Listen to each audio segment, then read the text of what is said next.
In this video, I'm going to focus on something which is a little bit controversial and might cause a bit of a discussion in the comments, and that is working for free.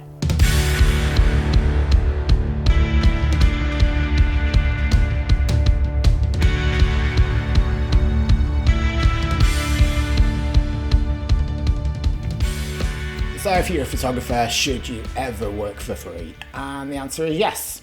And the answer is no. And the answer is kind of sometimes not. And I'll explain. Did I work a few jobs for free when I started out? Absolutely I did. And did I work any jobs for free in the last few months? Actually, yes, I did. And I know there's going to be lots of people who say you should never, ever work for free. But everybody's career path is a little bit different, and none of what I'm going to say today is the absolute gospel truth. You make up your own mind what's right for you. I will tell you some of the times that I work for free, some of the times I still work for free, and some of the times I think you should definitely not work for free. Now, when people get into these heated debates about working for free, there's one word that often doesn't come up in the conversation, and it is a word that I'm going to repeat today, and that is value. Now, the word value doesn't have to be related to money and often is not related to money. Obviously, we all want to earn a living as professional photographers, and if you're just starting out in your journey as a professional photographer, that is something you definitely want to be working towards. But value can be a mutually beneficial thing where you get value from doing some work, doing some photography work, and somebody else gets value from you being there and taking photos. That mutually beneficial relationship is something that I want to focus on a little bit in this video. And also, if you're gaining experience from doing a photo shoot, then that is not the same as working for free. Maybe there's no money going into your bank account, but you are gaining experience and learning on the job. Every time you go out with a camera and take photos and then bring those photos back and look at them on your computer and work out what you've done right and what you've done wrong, that is a learning experience. And although you might not have made any money from the shoot, you are actually gaining value from that shoot. You wouldn't expect to get paid for going to university, so you have to treat certain jobs, especially early on in your career, as learning experiences, gaining experience with your camera, and not having the pressure of working for somebody who is paying you to do that job. Having said that, I don't think you should be advertising yourself as somebody who's willing to work for free, but I think maybe let people know who are friends, who are family, local businesses that maybe you want to support. Let them know that you are willing to take pictures for free in return for you being able to use them in your portfolio. But if you are doing a free shoot and you are not charging for that shoot, make very sure that the pictures you're going to come back with from that shoot are what you want to be showing in your portfolio, and that basically means what you want to be shooting more of and eventually what you want to be paid to shoot. There's not much point in shooting somebody's wedding for free if you want to be a food photographer, and if you want to be a wedding photographer, there's not much point in photographing somebody's headshots. You'll get a little bit of experience in using your camera and the settings and things like that, but you're not going to get pictures that you're going to be able to show on your portfolio to help you get the kind of work that you want to get. So, in my opinion at least, there is some argument to say that it is worth doing free shoots if you are getting value from it, but you are also giving value to somebody else. That's a mutually beneficial trade. But most of the time, that should be you approaching people and offering to take pictures in return for you getting the experience, you getting portfolio images. It doesn't work quite the same way if it's the other way around. So if somebody comes to you, maybe somebody that you don't know, and asks you to work for free, then that is probably where you start saying no. But don't say no straight away. At least take time to think about whether you are going to get any value out of that shoot.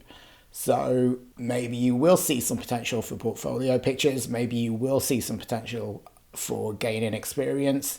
Maybe you're going to work with another photographer on that shoot and you can kind of pay attention to what they do and learn from them. That is probably time well spent, especially early on in your career. And if you're still not sure, then maybe think about what that person is doing with their business or in their life that could be like a fair trade. Maybe they're a gym instructor and they can give you a few sessions in return for photos. Maybe they're a plumber and they can come and fix something in your house in return for you giving them photos. Just think about where there could be value working each way if you do the shoot. Now, here's the word you want to pay attention to, and it is a flag of when you should probably say no, and that word is exposure.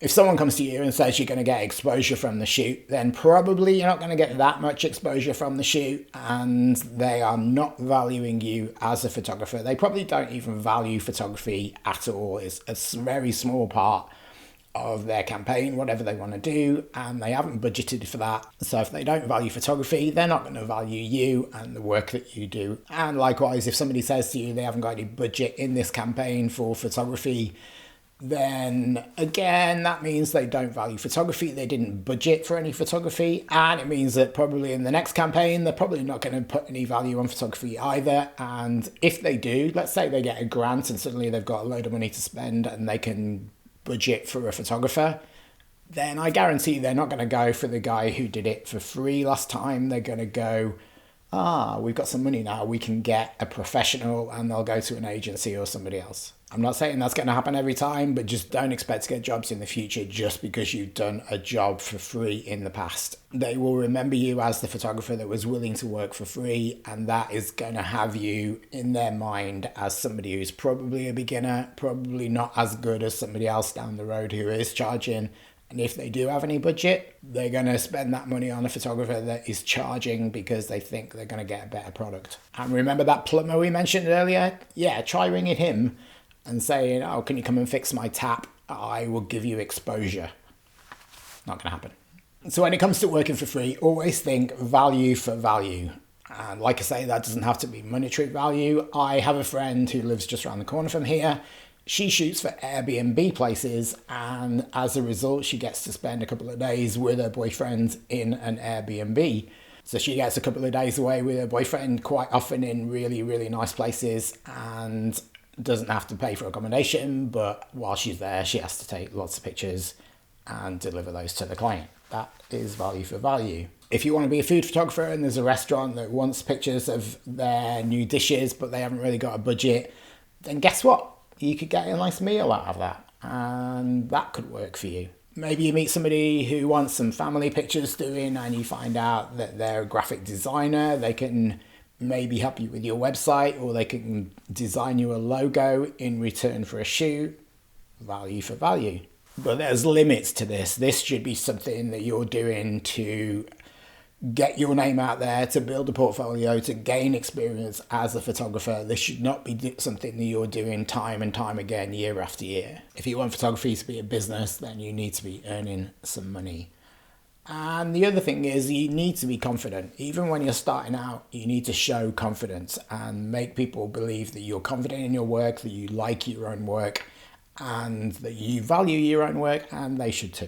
Now, I know some of you will be thinking, what about doing shoots for friends and family and stuff like that? Well, it all depends. Like early on, you can offer, I would say you need to approach them to offer to do shoots if you want to do that, to build your portfolio, maybe get experience. But if they're coming to you, maybe you can just do them a deal. Like I've done shoots for my friends recently, and I've just done a massive deal. Like I've cut the price in half, or whatever it is, so they feel like they're getting a really good deal. I'm still getting paid for my time, because there is a lot of time, especially with the editing as well afterwards. If they've approached me, then I will do them that kind of deal, and then everybody feels like they're getting something from it.